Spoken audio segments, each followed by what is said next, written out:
సూర్యుడి ప్రకాశం అంధకారాన్ని మట్టిలో కలిపే మహానాయకుడు. ఈ సూర్యుడి ప్రకాశం పృథ్వీపైకి రాగానే ఏం జరుగుతుంది? ఈ పృథ్వీ నిద్ర లేస్తుంది. ప్రతి ప్రాణి లేస్తుంది. మనుషులు లేచి వారి పనులను చేసుకుంటూ ఉంటారు, జీవితాన్ని జీవిస్తారు.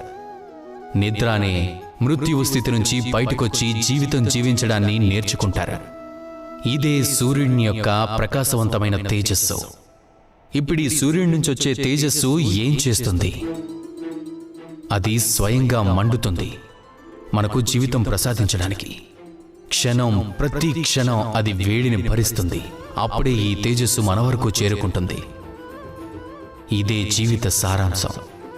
ఒకవేళ మీరు కూడా ప్రపంచంలో మీ ప్రకాశాన్ని విస్తరించాలనుకుంటే అప్పుడు మీరు కూడా వేడిని భరించాల్సి ఉంటుంది, మండాల్సి ఉంటుంది, కొన్ని పనులు చేయాల్సి ఉంటుంది. అవి ఎంత కష్టమైనవైనా సరే అదే శ్రేష్టమైనది. అదే ఈ ప్రపంచానికి సేవ చేస్తుంది, ఈ ప్రపంచానికి మార్గాన్ని చూపిస్తుంది.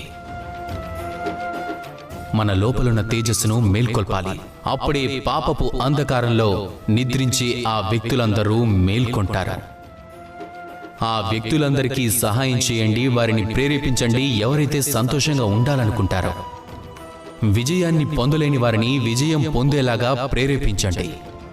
మీ లోపలున్న సూర్యుడిని మేల్కొల్పి 4 దిక్కులా ప్రకాశాన్ని ప్రకాశింపజేస్తే జీవితం సార్థకమవుతుంది, సంతోషకరమైన ఆనందము దొరుకుతుంది. అలాగే ఈ మనసు సంతోషంగా మళ్ళీ మళ్ళీ చెప్తుంది, రాధా కృష్ణ.